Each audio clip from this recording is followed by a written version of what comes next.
everyone. Let's get started. I'm Sharon Burke. I'm a senior advisor here at New America, and I run a program on natural resource security and also a new project called the Phase Zero Project. But today I'm happy to be here on behalf of my colleagues at Future Tense. Andres Martinez is here. He's the director of that. Future Tense is a great program. It's a partnership between New America, ASU, and Slate Magazine. And it explores emerging technologies and their transformative effects on society and especially on public policy. Future Tense does this in a variety of ways, but most importantly through terrific public events here in New York City and Arizona. And also, I should make sure that everybody here realizes that not only do they do these public events with an in-person audience, they have a considerable live stream audience. And anybody who's joining us through those means, you can follow the conversation with hashtag WaterWillCome. And you can also follow Future Tense on Twitter at FutureTenseNow. And a couple of housekeeping items. If you haven't already silenced your cell phone, please do that. I will publicly shame anybody whose phone rings, unless it's a really good ringtone. And then also during the Q&A, do make sure that you wait until the microphone gets to you, because as I said, we usually have hundreds of people joining us online, and if you jump the gun on your question, they will not hear your question. So wait for the microphone. And you're very fortunate today in that the author we're here to talk to will stick around and sign copies of his book afterwards if you stick around and buy a book, which I would encourage you to do. So with that, let me introduce our two speakers. Right next to me is the man of the hour. This is Jeff Goodell. Jeff was a class of 2016 and 2017 New America Fellow, most importantly, aside from everything else he's done. But he's also currently a contributing editor to Rolling Stone magazine, which is also pretty impressive, I guess. This book that's just coming out today, right? Today's the day it's coming out, is called The Water Will Come, Rising Seas, Sinking Cities, and the Remaking of the Civilized World. This is not Jeff's first time at this particular rodeo. He's written many books, award-winning books, terrific books, geoengineering. I have to actually look at the whole title, but I certainly remember what it was about. How to Cool the Planet, Geoengineering and the Audacious Quest to Fix the Earth's Climate. He wrote about Silicon Valley. He's written about big coal. So this is a great thinker in our cultural life in this country, and we're very, very delighted to have him here today to talk about this book. And then we have Senator Sheldon Whitehouse. So if you don't know who Senator Whitehouse is, you need to know, and you're so lucky you're going to get to find out today, because he's not only a courageous voice for Democrats, for all Americans, for governance, for good governance, for Rhode Island. He's also a passionate voice on climate change and on climate security, which is where I know him in particular. He has a number of committee assignments. The one that's particularly important today is that he's the ranking member on the Committee on Environment and Public Works. But he's on the Budget Committee, he's on the Judiciary Committee, which I think reflects your background as a lawmaker in Rhode Island and in the nation's capital. So we're delighted to have him here today as both a voice of reason in our government at the moment, but also particularly on this issue. So Jeff, let me start. As you can see, I have lots of comments on your book. And they're vaguely color-coded, but at some point that became beside the point. You know, one of my first questions for you about this book is almost what would you classify it as? What genre? It's part travelogue, part science story. It's a lot of narrative stories. How would you describe what kind of book this is? That's a very good question.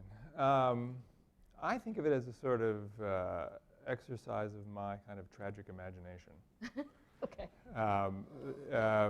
You know, I had been thinking about and writing about climate change for a long time, and knew about sea level rise. I'd read the studies. I'd talked to Jim Hansen, the NASA scientist who's sort of the godfather of climate scientists. I was very familiar with all this. And then Hurricane Sandy hit, and I wasn't in New York at that moment, but I went there a couple of days later, and I saw the Lower East Side, and I saw, you know, the 9-foot storm surge that had come in, and I was like, wow, you know, it really was visceral for me in a way that, you know, other things had not been. And I was talking to some scientists, and one scientist at Columbia said, you know, one way to think about this, Jeff, is as a kind of dress rehearsal for sea level rise, because, you know, imagine this 9-foot storm surge comes in, and it doesn't go away. I mean, with Sandy, it was there for 2 hours or 3 hours, and it recedes. And sea level rise, think about what the world will look like if you have that water like that. And so I kind of did. I took up that challenge, and I thought about it, and I thought about it for another 3 days and talked to some more people, and they said, well, if you're really going to think about this, you got to go to Miami. And so I went to Miami, and I thought about it there for about another 3 days. And I mean, it was just very apparent that the risks in what this world was sort of facing in the future with sea level rise, it was something that no one had really been thinking about in any real way. Because it became clear to me that Miami was not going to make it in any kind of real scenario of anything like 5 or 6 feet of sea level rise that we're talking about for the end of the century or more. And so I just thought, wow, this is a great American city that basically, is tragically kind of doomed for the future, and I need to write about that. And what does that mean? And what does it mean to lose a great city? How will a city like this adapt? What will happen as the water comes in? And that's where I started. And Miami is almost a leitmotif all throughout the book. You come back to it. It's sort of the guideposts as you tour the world. So tell us exactly how screwed is Miami and why. What's the history here, and when is this going to happen? Is it already happening? Well, it depends on your definition of screwed, but You're the writer. I mean, I would say that, I've thought about this for a long time, and I don't see any kind of scenario in which Miami as we know it today, the Miami that, as we think of it, kind of exists by the end of the century. I mean, and that's a mind-boggling thing to say, and I realize it sounds really kind of nutty, but it's not. And because Miami is in a particularly difficult situation because vast majority of it is less than 6 feet above sea level. It's built on a kind of porous limestone plateau, so that unlike, say, New York or other places, most other places, you can build seawalls and potentially, hold back the waters for some time as the waters rise, and you can build the walls higher and higher, and there's problems with that, but at least it's a defense mechanism. There really isn't a defense mechanism for Miami. I mean, people talk about, putting like this sort of giant sort of epoxy thing underneath the entire base of Miami Beach and the coast of Miami, which is, of course, I mean, there's all kinds of kind of really nutty technological fixes out there. But so what's going to happen is, as the senators, we've been in Miami together, and we've stood in Fort Lauderdale and watched the water come up right into the streets of Fort Lauderdale. We were there at King Tides together. And this is not during a storm or other event. No, this event. is just an October day, with the King Tides. And so, one of the things that really is important to kind of get about this and why Miami's in so much trouble, and southern Florida in general, and other places, but that's really the poster child, is that it doesn't take like 6 or 8 feet. You don't have to wait till there's, sharks swimming through the lobby of hotels for it to be a problem. The problem is that the costs of continual beach erosion, road erosion, buildings being eroded, being corroded and washed out and flooded, the sort of economic costs of trying to sort of patch all these things. In Miami right now, they're spending $500 million to build pumps and try to elevate some of the city a couple of feet up. And that's fine, but it's $500 million and you've elevated 12 blocks for 2 feet, and that will help a little bit. So you can do things to buy time. But eventually the costs of doing this, of trying to keep up with this, are so huge. And especially if we get into scenarios which are certainly possible, not probable, but possible, of dramatic pulses of sea level rise, where we could get a foot or two in a decade or a decade and a half. That's possible. And if that kind of thing happens, of course, that's it. And you talked to a lot of people in Miami. So all the places in your book you went to, and you talked to people. Yeah. And I think at one point in the book you described it as people are going through the stages of grief. Right. So where do you think Miami is in that process? They're just coming out of the denial moment. There's a powerful impulse for denial in Miami and in South Florida in general, because the engine of the economy is basically real estate development. And once it sets in, the real risks that are the city and the region faces from sea level rise, it's going to have a big impact on real estate prices, because people are going to say, well, do I really want to give a 30-year mortgage to somebody who has a house in a place that might not, you might have to like take a boat to in that amount of time? How's that going to work? And so once the reality of this starts, being factored in, it's a pretty scary scenario, because there's no state income tax. You have a governor who, is basically banned saying the words climate change from any kind of government. He's like a pioneering denier. So you have this political infrastructure there, as well as the sort of economic infrastructure that is all committed to sort of status quo. And so the people who got most in my face in Miami when I was reporting this were the real estate industry, the realtors, and accusing me of trying to destroy southern Florida and Miami. And why do I hate Miami so much to talk about this? And they were worse than in the sense of being worse in the sense of being more aggressive than.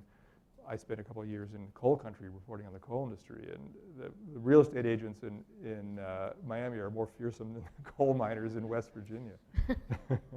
Well, because it's even though Miami is a theme that runs throughout the book, and you come back to it several times, it's also a peripatetic book. Literally, you're going all over the world, but you're also hitting all the key issues in climate change and what's happening right now. But I wrote down some of the cities you go to. Venice, Rotterdam, London, New York City, Marshall Islands, that if you want to, not just a city, but a whole country, Lagos, Chicago, Tom's River, Copenhagen, to name a few. There's a lot of other places, but those are big stops on your journey.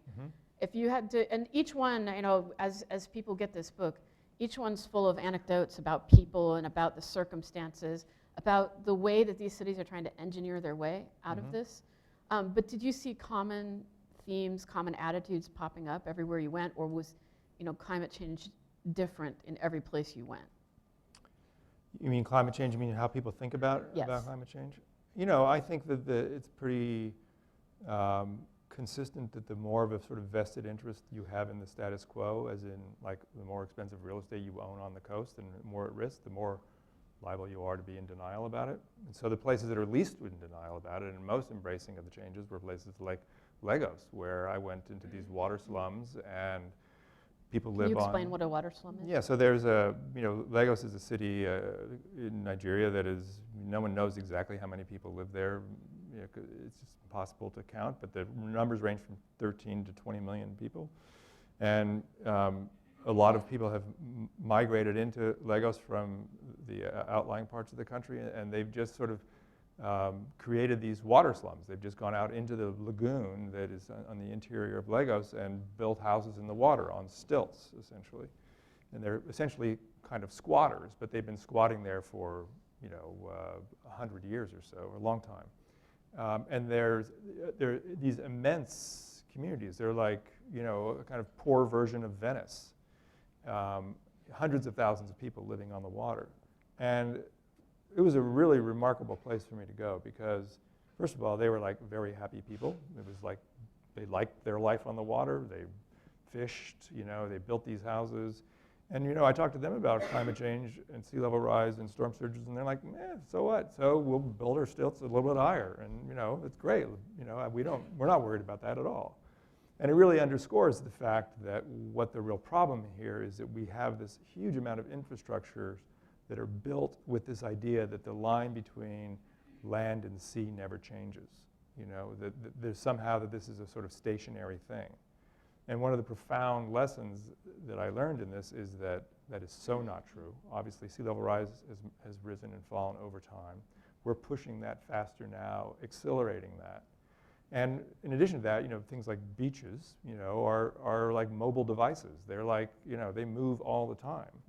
And we try to make them stationary because we have an economy, especially in places like Miami, but in Outer Banks and many places, where beaches are a key part. People don't come to the shore to lay on, a crag of limestone. They come to lay on a nice beach. So there's a lot of money put into keeping these beaches in place, which is going to be more and more difficult. But just let me say one more thing, just to turn this one more about the Lagos and Miami connection, is that I said that Miami, I can't see a vision of it the way the Miami we know today is surviving. But I do think that it's really important to underscore that I think that there's going to be a lot of creativity in how we live with water, and how this is going to force us to rethink and to think about things like floating cities, floating platforms, canals, all kinds of ways of living with water that we haven't thought about because we haven't had to, or because we haven't realized the sort of risk that we're facing. But I do actually think that, along with all the flooding and destruction and economic problems that this is going to create, I also think it's going to create, some wonderful new places. People love living. I love living by the water. I don't live by the water, I live by a lake. But I mean, people love the water. You go to Venice and you think, wow, this is great. Venice has all kinds of problems, but as a water city, you think, wow, I could live this way.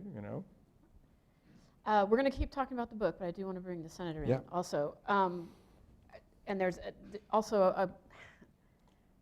going to give you something to think about, and then I want to ask the senator a couple of questions. This book is entertaining. It's funny. You have some great stories in here and some really rich language, and I would love to share some quotes with people to whet their appetite for the book.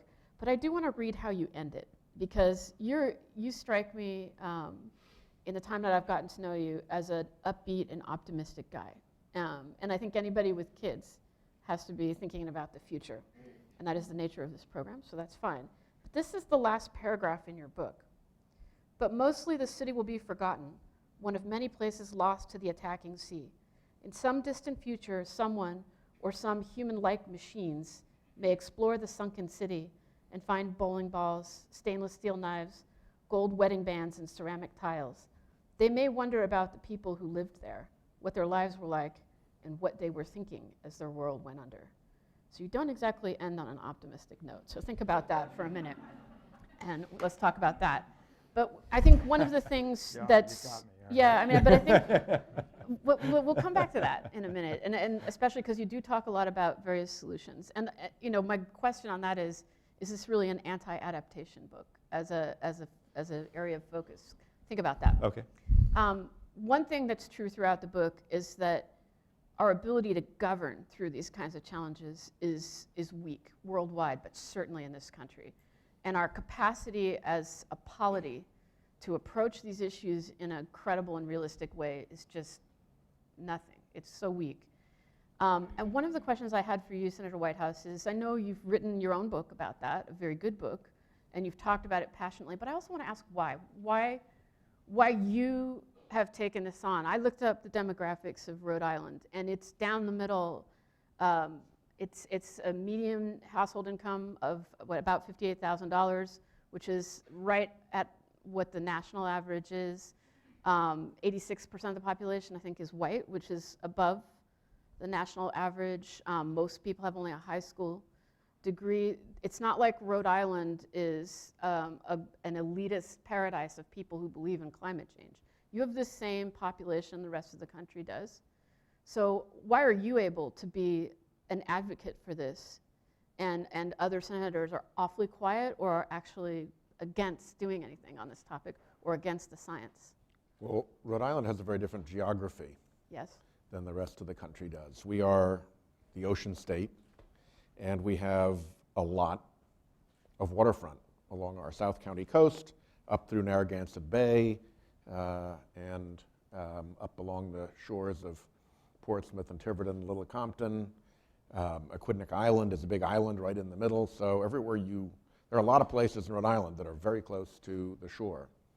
And we are being warned by NOAA, by our Coastal Resources Management Council, and by the University of Rhode Island that by the end of the century we're going to have 9 vertical feet of sea level rise. And you can do the map.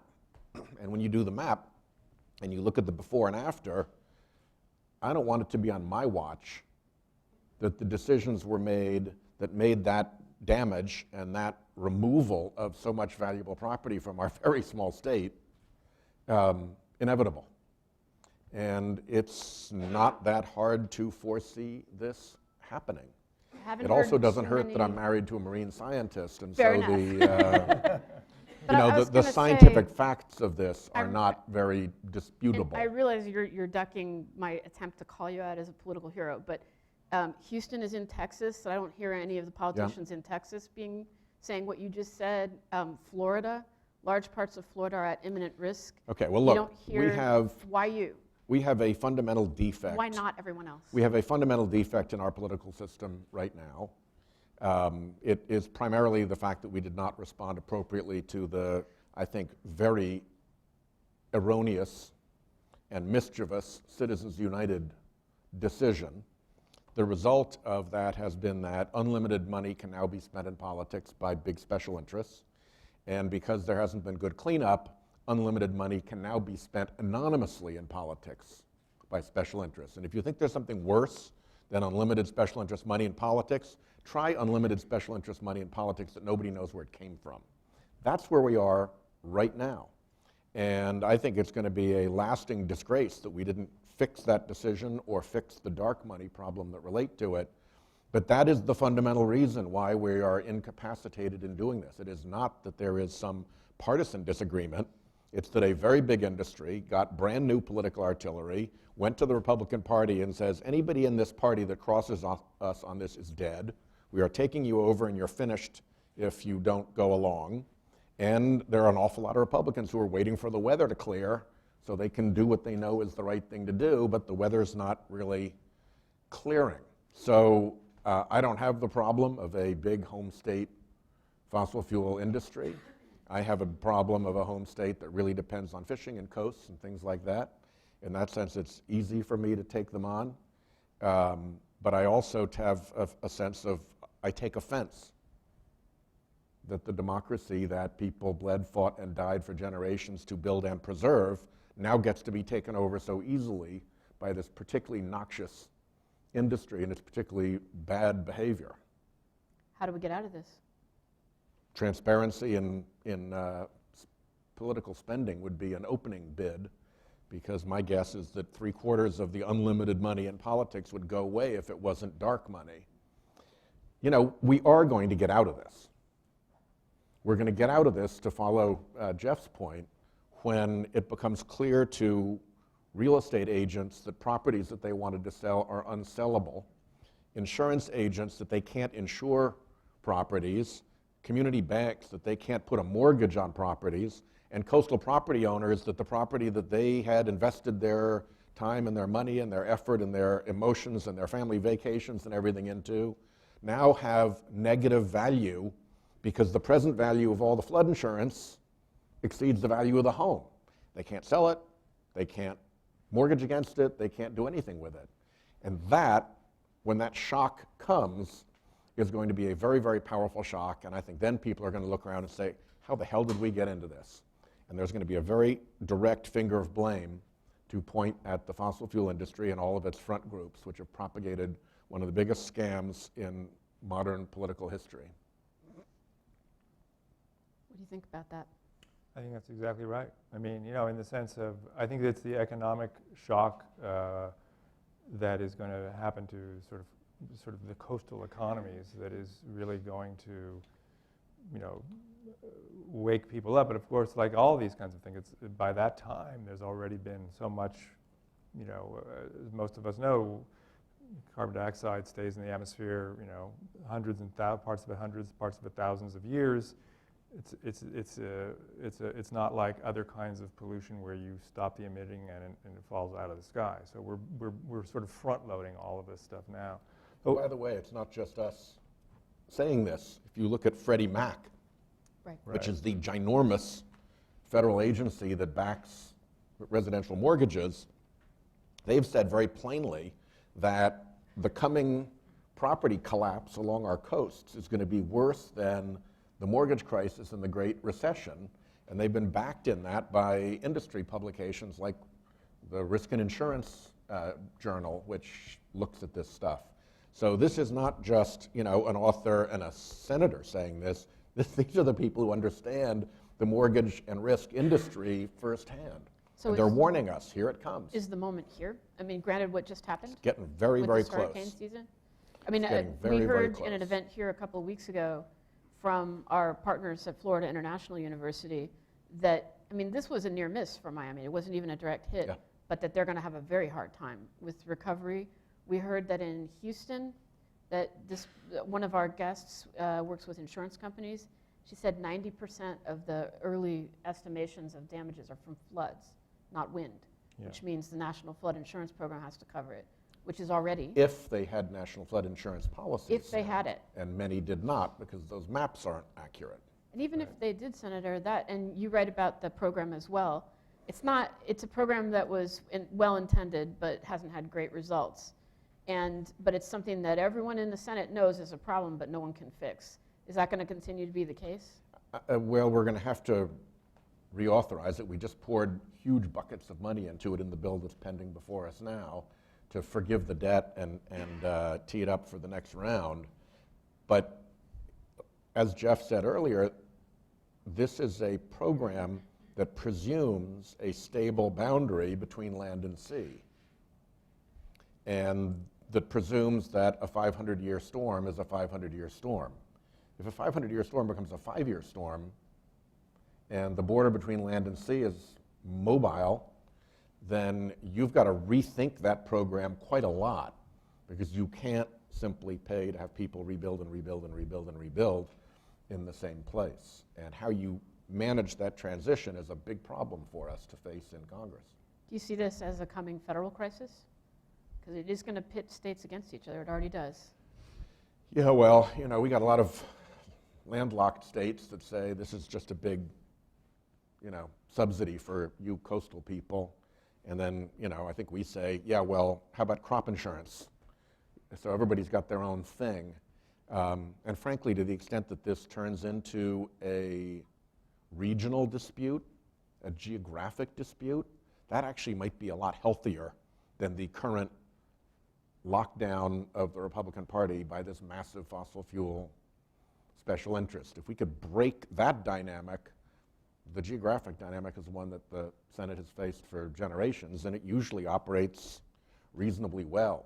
It's a peculiarity in our history that we have this circumstance in which one party has been basically bullied and forced into becoming deniers of something that is virtually self-evident to the world at this point. Do you see any change in that? We've heard that there's some new... The pressure is boiling. And I think a lot of people felt they had cover when the Obama administration was going to do things to fix this anyway, and they could theatrically be dragged behind the wagon, complaining about it as they went. But once the wagon is actually stopped and you own responsibility for nothing, and and it even might be going backwards, suddenly you've got to rethink, particularly if you think you might be around for 6 or 12 years, and you think ahead to, okay, what's this issue going to look like to the American public in 2026? What's it going to look like to the American public in 2030? You start looking at what it's going to look like then, and you dial back to what you're saying now. Not a great place to be. We're doing a project here on severe weather in the United States, and one thing we found is that you only really get action after a crisis, but that people also have short memories for severe weather. These storms all happened, Maria, Irma, Harvey, after you finished the book. Do you think this is going to be a catalyst moment, or just something that people forget about quickly? Puerto Rico won't forget. In fact, it's more a danger that Puerto Rico gets forgotten. But are you optimistic at all that this is a moment? Yeah, I was on Fresh Air yesterday, and it'll be on today, and Terry asked me the exact same question. And because it's a good question. It's like, what will be the thing, right? And I didn't tell her this, so because I forgot. I had not had enough sleep, so I didn't. Second chance. I didn't remember this, but I remember when I first started writing about climate change, I went out from Woods Hole with some climate scientists for a month-long cruise in the North Atlantic. And it was a really great thing for me because I was just learning about climate change, and I had a lot of questions, and we would sit out on the fantail with a bottle of bourbon and look at the stars and talk for hours about everything, from bioluminescence to just everything.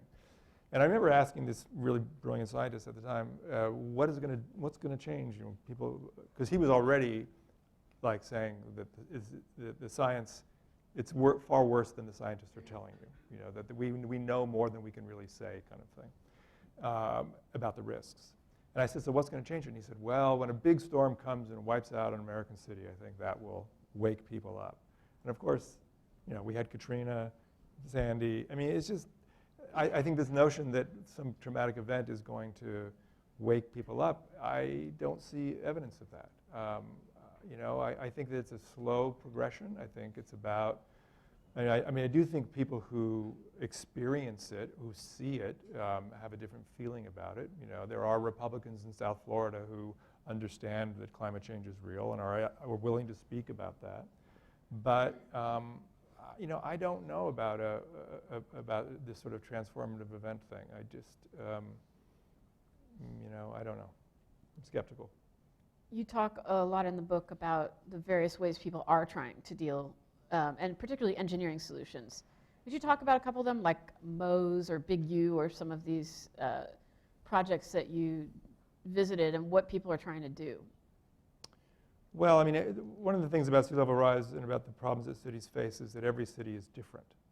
The situation that they have to deal with is different because of the shape of the coastline, the geology, the population, all the money, all kinds of things.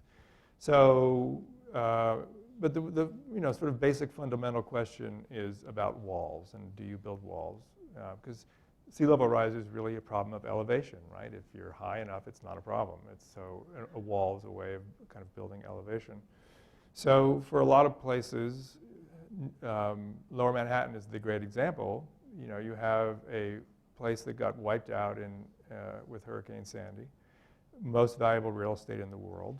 You're not going to move Wall Street from Lower Manhattan. I mean, in theory, it could migrate, and I know companies have left. But basically, Lower Manhattan is going to stay and is going to be valuable for a long time.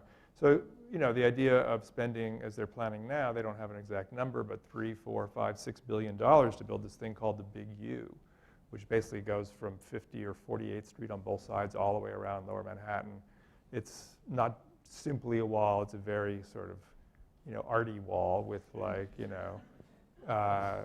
berms and park benches and places to walk your dog and places amphitheaters. Yeah, I mean it's like it's a downtown Manhattan kind of wall.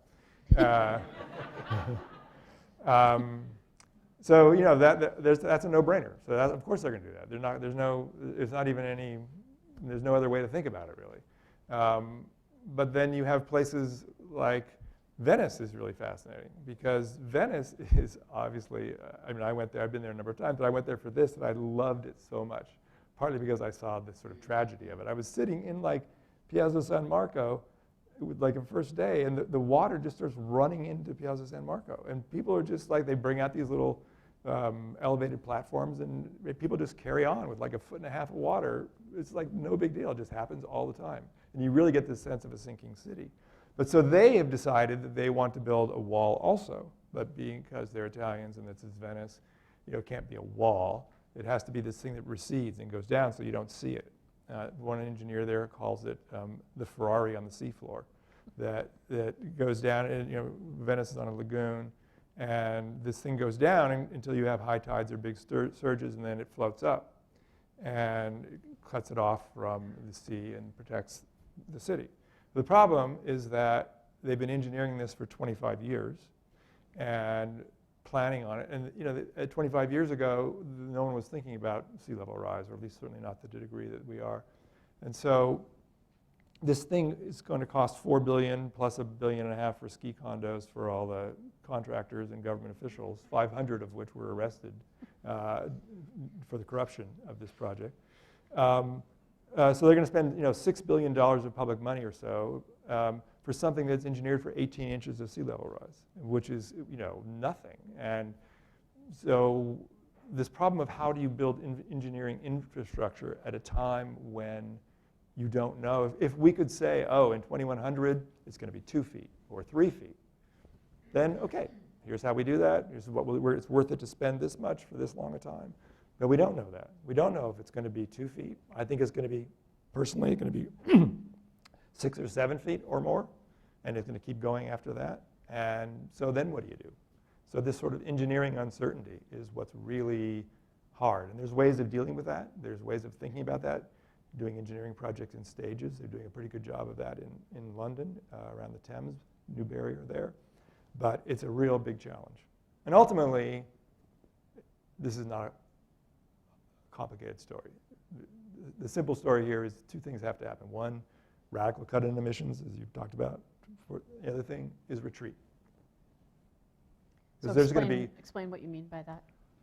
Well, there's going to be tons and tons of, or billions and billions of dollars wasted in coastal adaptation that is not going to last for very long, or is just going to be buying time, or is not going to work. Like I would argue this Venice wall is just $6 billion. It's basically, there's other ways they could have done this that wouldn't have cost that much. There's just going to be a lot of money spent on things that are only going to buy time for a short amount of time. And that the real solution to this is to move to higher ground. That's really what's going to be the sort of economic solution to this. That's the smart solution. It's just, how do you plan that? What kind of tools do you use, whether it's in zoning or taxes or various kinds of investment, to encourage people to move to higher ground, to make this risk transparent to people? You mentioned transparency. I think everything that can be done to make this risk transparent to people so they can make their own decisions and begin moving. But the hard thing is moving big public infrastructure, like New York, the subways. How do you deal with that?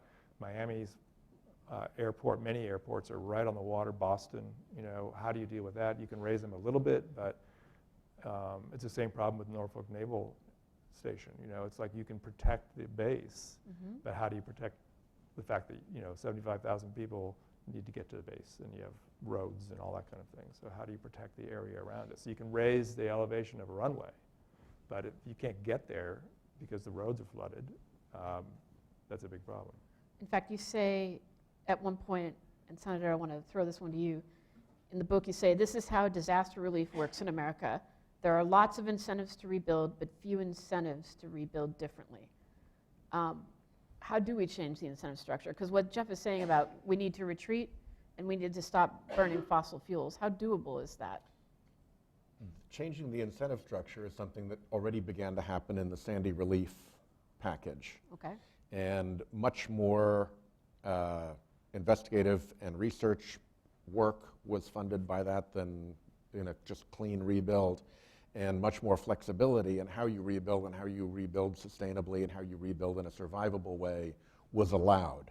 So we have a considerable repertoire of experience with that I think will inform our next go-rounds as we look more and more at this. So I think there'll be less of the problem of, unless you build the exact same thing exactly where it was, we're not going to fund it. I think we've beaten that. It doesn't help us address the larger problem of what happens when it really isn't rebuildable reasonably. And how do you compensate that person? Should you compensate that person, and to what degree? All of those questions are still pretty vague. And of course, the larger question of how you stop the carbon dioxide emissions is the race that we are in, because the folks who are profiting from the carbon dioxide emissions are very interested in not having the transparency about what's coming, because they don't want action. They want to continue to do their thing. So that's the real hard part to try to solve. Let's talk more about that. But I'm more optimistic than Jeff. I think we can. Why are you optimistic? Because I have got Did a lot. Did you read his book yet? I have yeah, I did. I have a lot of conversations with Republican colleagues who are ready to do something, who are interested in doing something, who encourage me to keep making noise, who agree that a carbon price is the way to go about this. Okay. And they're like looking for the way to get there. It's like talking to prisoners about escape. They want out. They know that it's a hell of a dangerous fence to try to get across because of the fossil fuel attacks that they can see through all the front groups and everything. But on the other side, we've got a pretty strong agreement about what the right solution is, which is a revenue-neutral, border-adjustable price on carbon. Yes, okay, good.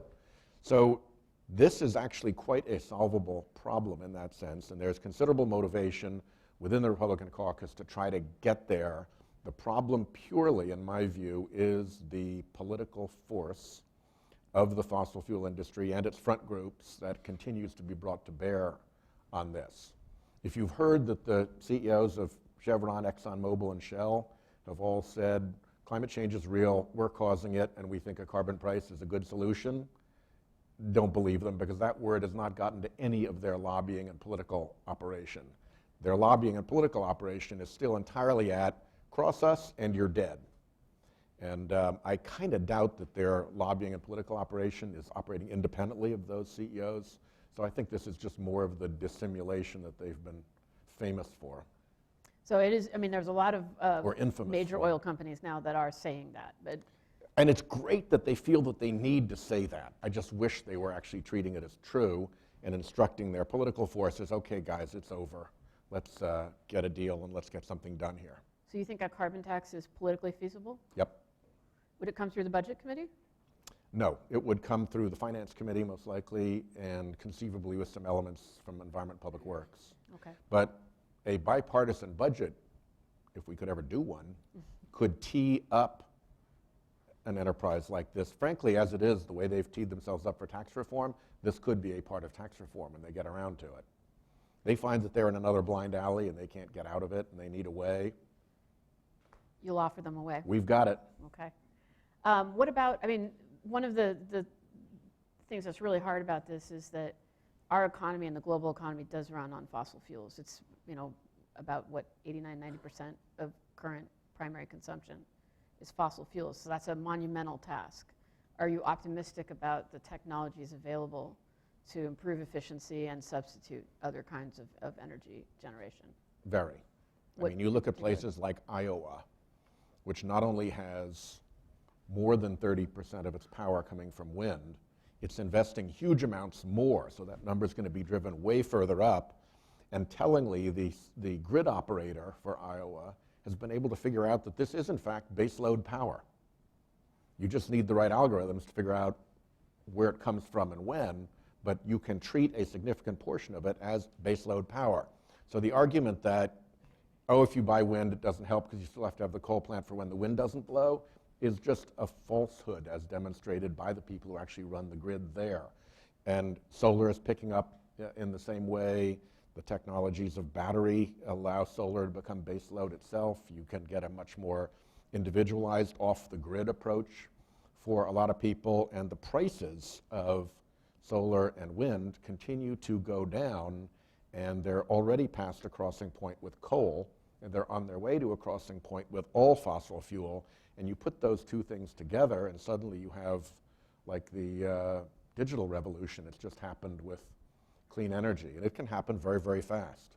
You have, I think, in Rhode Island, the first offshore wind We do. turbines stealing the water. And you know what made that happen? It had nothing to do with anything else other than that the regulatory setup had always been fatal to offshore wind proposals, and some very smart people in Rhode Island figured out how to redo the regulatory piece so that it became manageable for the developer. And we cut no corners, but we made it sensible, smart, compact, and congruent, coherent.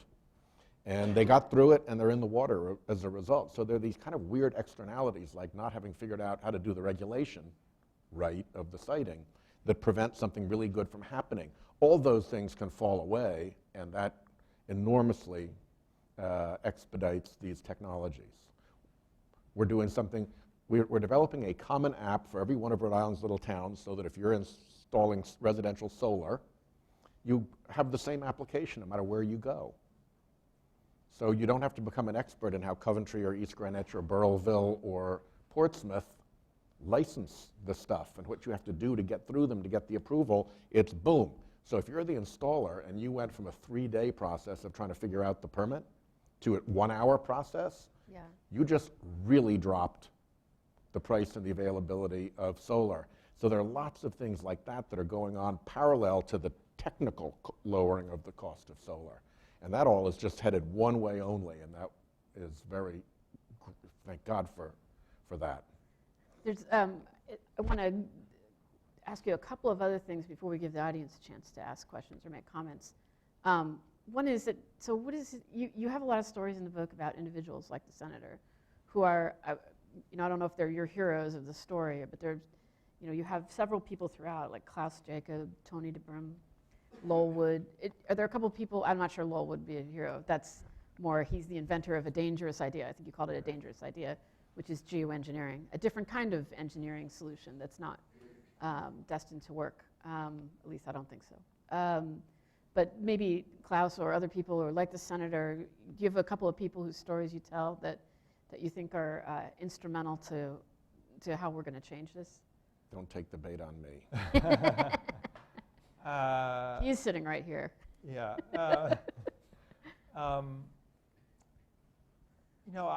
When I think about that, I think of a geologist in Florida that I met named Hal Wanless, who doesn't make he's not as big. He's in the introduction. And he's just this a geologist at the University of Miami, who goes around South Florida giving this sort of blunt talk about what's happening. He's like in your speed dating scenario, right? Yeah, right. Yeah. And he's just like people like me and like the senator and like almost everybody in this conversation think about how do we talk about this in a way that is most effective to communicate and all that. And he's just like totally blunt. He's just like this Old Testament voice of the water. That's why the title didn't come from him. He didn't give me the title, but the title is his tone. I can just imagine him saying, "The water will come." It's just like, boom. It's like this is what science says. I'm not here to like soft pedal this. And I really respected that because he just goes around and he's like, "Tell me where I'm wrong," and he's not wrong. And it's just this sort of. I think that a lot of us get so caught up in the messaging and thinking about this and the politics of that we forget to just sort of tell the truth. And not that we don't tell the truth, but you know what I mean? So for me, that was very inspiring. He was a very inspiring person because I just respected that about him so much. And I think that he actually has moved the debate more than anybody in Florida just because he's just so straightforward about it and he knows what he's talking about and he's a scientist and so that's one person. The people I met in Lagos who were living in this unbelievably, when I went to Lagos and going through this water slum, it's like we got into these hand dug out canoes, we rented for like 30 cents. And I was with these two Nigerian guys who were my guides, and one of them was like 350 pounds. And we got into the canoe, and the canoe's immediately just like this. And as soon as he moves in one direction or the other, the whole boat is about to go over, and I'm like, oh my God. And then I see like little dead piglets floating in the water, and I'm like, please don't let me go in this water. But meeting the people there and going into that community were some of the people who, it really gave me, they have these wonderful lives, unimaginably poor, but very connected to their family, but also very like in tune with where they live. They weren't caught up in like whether the water was rising or not. And it really gave me a sense of like how inflexible we have become in how we think about how we live. Like we can't imagine modern life existing in any other way than the way we have it. But in fact, I think there are lots of ways to imagine a wonderful sort of modern life.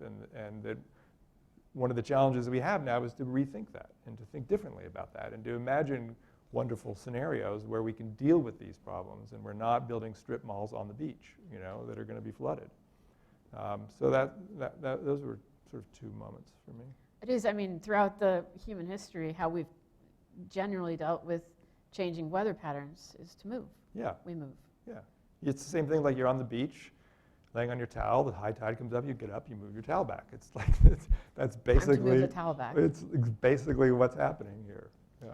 You also have a chapter in here about the military, which is, of course, what my background is. And when you talk about telling the truth, I thought you did a really nice job, because I think a lot of us will point to the half-full side of the glass when it comes to the military, and that there are people in uniform and veterans who will talk about climate change and the way that it affects security.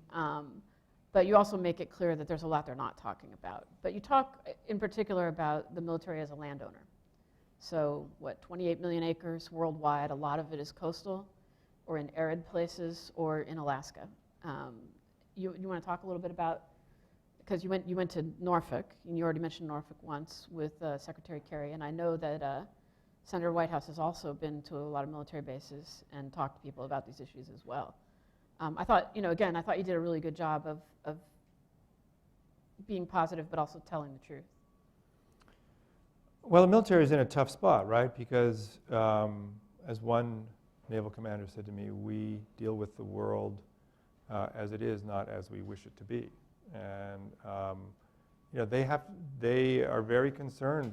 They see this. Not only do they see this at places like the Norfolk Naval Base, but as you know, in the studies about how droughts and famines are causing political instability, and the increasing hurricanes and things like that, getting them involved in various kinds of sort of rescue operations, even things like Northwest Passage opening up and have ships going up there, and what happens when one of these ocean liners that's going up there hits an iceberg and goes down, and who's going to rescue them. And so they're thinking about this in all kinds of logistical ways that is very much about we have a job to do, and this is a factor, and we see it, and we're dealing with it. The thing that I tried to capture in the book is the political buy-in that they're in, that and of course, as you know, and the Senator knows, is that these people that I'm talking about who understand what's going on. It's not everybody in the military. I certainly talked to some Marine commanders and things who were like, climate change, and it's like, I don't have time for that, But in general, I think in my experience is that they're very knowledgeable about and aware of what's going on. But they can't talk about it because the example I use in my book is that at the Norfolk base, they built a couple of new piers, which were millions of dollars. They're enormous piers. They're these giant concrete things for aircraft carriers. And they elevated them 4 or 5, 6 feet, these new ones. And I said, did you do that for sea level rise? And basically the commander said, yes, but we couldn't say that, because if we would have said that, then we would have gotten zeroed out by budgets in Congress, Republicans.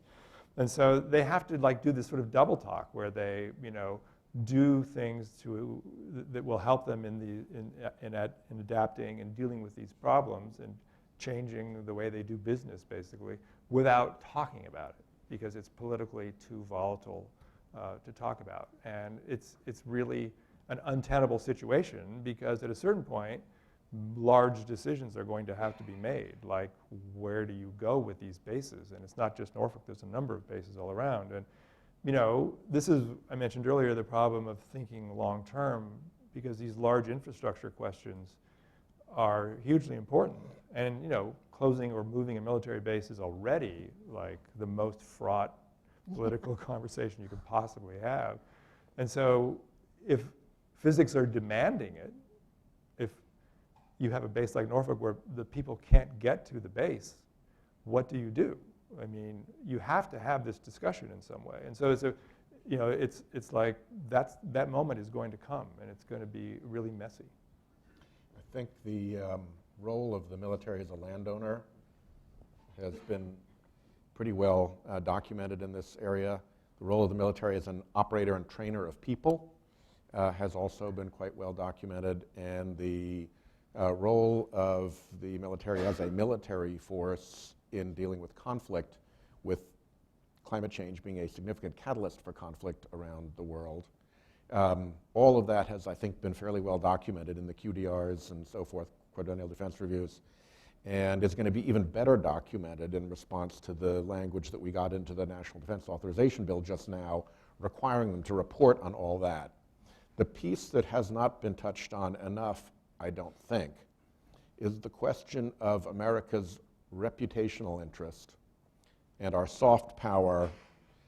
I think we've been kind of surfing on a wave of international goodwill launched originally by the Marshall Plan, rebuilding Europe after World War II, and what we rebuilt in Japan.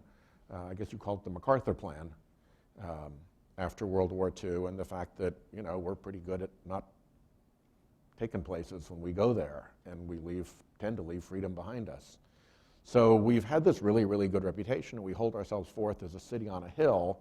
What do we get for all of that? I think we get quite a lot. I come from a diplomat family, and I think we get quite a lot.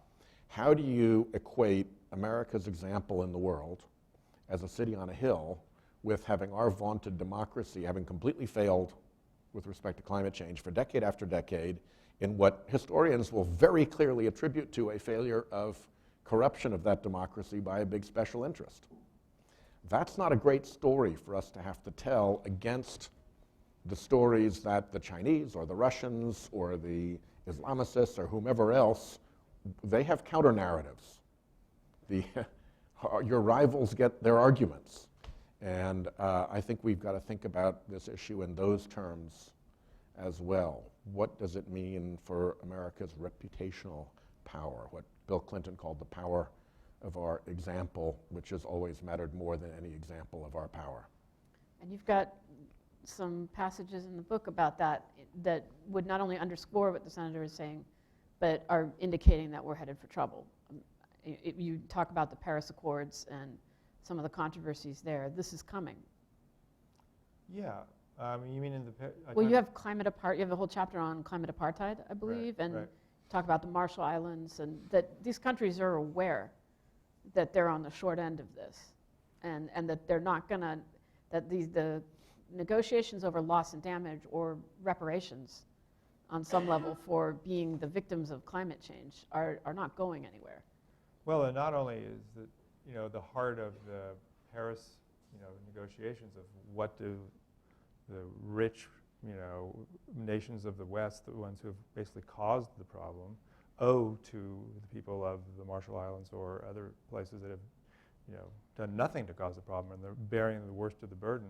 I mean, that's the central fight or disagreement or negotiating point in this. But it's not only, you don't have to go that far. I mean, I just came back from Alaska 2 days ago, and I met with a bunch of tribal elders who, communities along the coast are being washed away, and they need to move.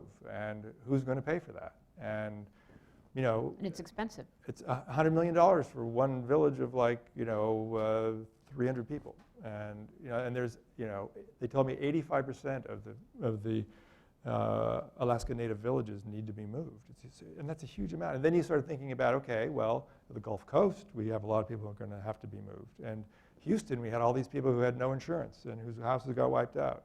South Florida, a storm hits there. Sea level rise, there's going to be a whole lot of people who are saying, I didn't cause this problem, and you caused this problem. You need to fix this for me. What is your relationship with the government?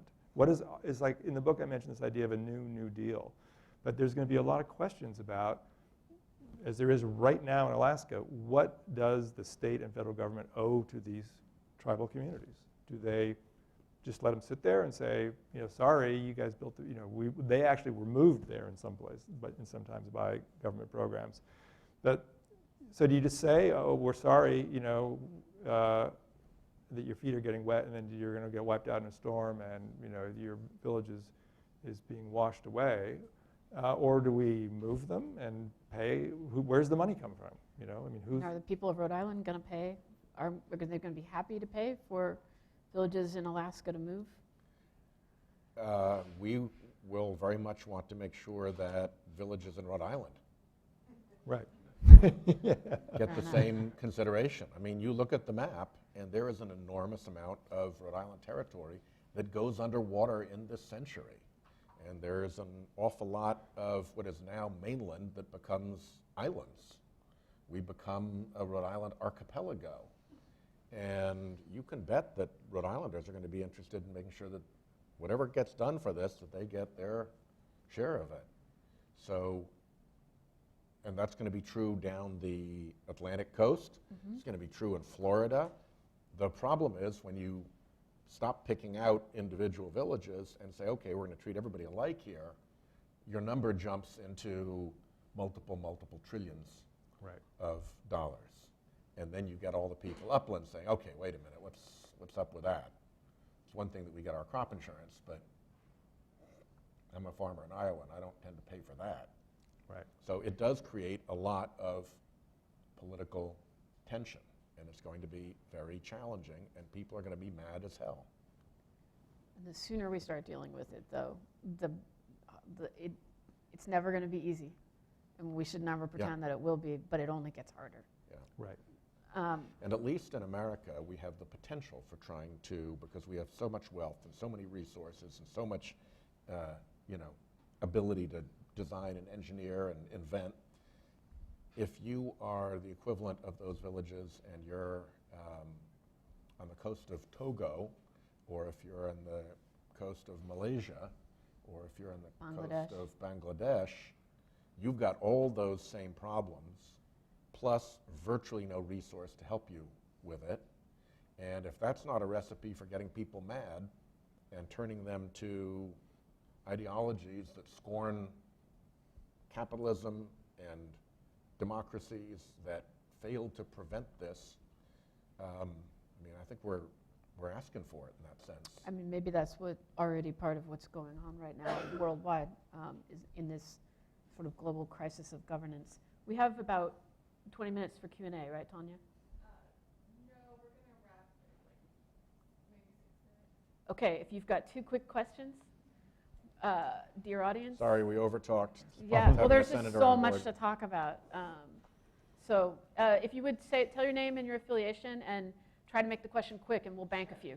My name is Dr. Sheldon Whitehouse. I'm with Institute on Science for Global Policy. Thank you. Excellent panel. With these advances in attribution science that we're seeing, what are your feelings about holding private sector accountable for the role that they played?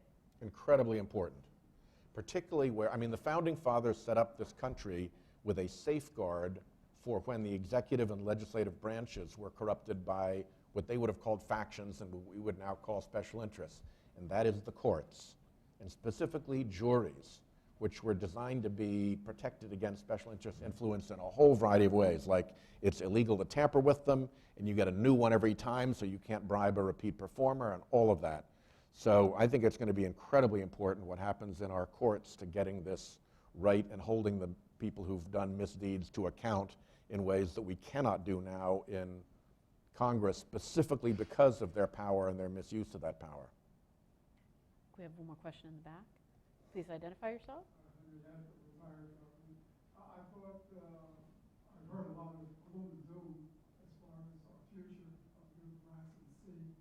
And back in 2008, they came up with a centrifugal force theory on the rise of the equatorial seas. Of course, people claim that the water will rise everywhere, but that's where it first fell due to the spinning power of the earth. The main thing that I want to say is that there's a way to fight back against the rising sea, and that is a number of ways. One, flood the Qattara Depression, an enormous area in northwest Egypt below sea level, 300 to 400 feet below sea level. Can you pose this as a question, please? Yeah, I wonder what your thoughts are on this. It's a giant area of land mass below sea level, only 40 miles from the coast in the Mediterranean. The other area is the Dead Sea, 1,300 feet below sea level. That could be flooded. There's talk about it in Israel as a way of providing water for irrigation, expanding the Dead Sea, but it's only on paper. That's as far as it goes. And another way of handling things is to go right direct to the Greenland ice mass and break it up and use it for bottled water, something that the world needs. Thanks. Well, there's a lot of these sort of mega engineering scenarios are always talked about. I think the idea of, in cities they build flood squares, right, where in Rotterdam there's that same idea as you were talking about in the Dead Sea or something, where when there's a big flood, the water goes in there and it's stored there until it can drain out.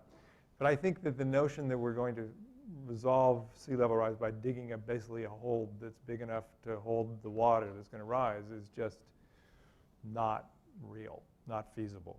I just think it's I don't think there's a big engineering fix like that. I do think actually, I'll be very brief about this, but I actually do think that geoengineering, the idea of reflecting some sunlight away to slow the melt of the ice, is possible. And that there's a lot of downsides to that. I wrote a whole book about it. I would encourage you to look at it. But I think that's where the big techno fix is going to come. People are going to start to say, we need to start flying some airplanes up there, put a little artificial volcano. It's basically building an artificial volcano. Reflect away 1 or 2% of the sunlight, slow the melt, give us some more time to deal with this. It's a bad idea for a lot of reasons, good idea for some reasons, but that's where the techno fix is going to come in, I think. Are we kind of fighting against human nature a little bit here, that I was struck that throughout your book, story after story, people would come to the conclusion, well, we'll figure it out. Yeah. And that, and that there'll be an answer. Is that Well, my part of favorite the moment was I problem? was at the 100th anniversary of Miami Beach. Big party on the beach. It was really fun. And the mayor of, as parties on the beach in Miami tend to be, and the mayor of Miami Beach got up and gave a speech and saying, oh, there's all this gloom and doom, people saying we've been here 100 years, we're not going to be here another 100 years, but I'm here to tell you we're going to have a 200th anniversary. And he holds up his hand. He's got his Apple Watch, and he says, if someone would have told me 30 years ago that I was going to have a watch on my hand where I could text my kids or and check the news and surf the internet on my wrist, I would have told them they were crazy. And it's the same kind of Yankee ingenuity that's going to solve this problem. But that's a happy idea, but there's an order of magnitude different kinds of thinking required to make an Apple Watch than it is to solve a problem like sea level rise. And I think there's a lot of misapplication of technological optimism in that sense.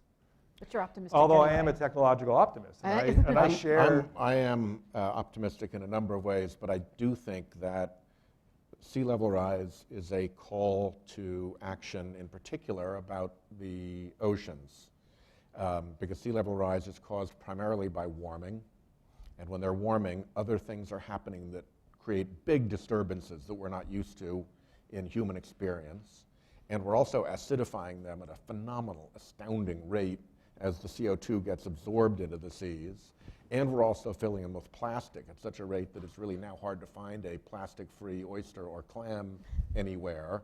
So this is kind of a moment for us to reboot our sense of responsibility about our oceans. They are not infinite waste dumps that we have no accountability for. We really have to change our thinking, and sea level rise is kind of a leading indicator as they forcibly intrude their way into our homes saying, hey, listen to us. And by the way, we owe them a lot because we're talking about 2 degrees centigrade being our upper limit, which is probably too high. Without the oceans cooling off what we've done with the carbon emissions, we'd be at over 30 degrees. And at that point, we're talking about a true planetary emergency and Another extinction. And yes, very, very dramatic consequences, reverting to a state of nature for many people. Any last words? You said you're a technological optimist. And again, your book does not end that way. So Well, I'm not optimistic that we're going to stop the seas from rising. I mean, I think the rising and falling of the seas is the fundamental rhythm of life on this planet. And it's been going on as long as this planet has been here, and we're not going to stop that. And we need to realize that and live with that. And I'm a technological optimist in the sense that I think that we're going to, this movement towards clean energy that you're talking about, I think is going to happen. The economic incentives are so huge. It's so clearly the direction the world's going. I'm totally an optimist in the sense of thinking that we'll move to clean and renewable power much faster than we think we will, despite the horrors that's going on right now, of a kind of regression to fossil fuels. But I do not think that's not going to stop the seas from rising. We're going to have to deal with this. The reason the book is called The Water Will Come is because we're not, even if everyone goes to skateboards tomorrow, turns in their SUVs and goes to skateboards, we're still going to have to deal with significant sea level rise. And we're not going to stop that. And so we need to have 2 conversations at once. We need to have this conversation about how do we cut emissions as quickly as possible for all kinds of reasons. Sea level rise is just one of them, ocean acidification, of course, all these other reasons, but we also need to start thinking really seriously about how we're going to deal with life on our coasts and how we're going to move infrastructure around and some of this long-term planning that has to happen, or it's just going to be, as one person in my book says, a kind of Mad Max scenario on the coast. Any last words, Senator? I'll end on those. Mine were about the oceans. Okay. Well, join me in thanking our speakers and come and buy a book. Thank you. Good book. Thank you.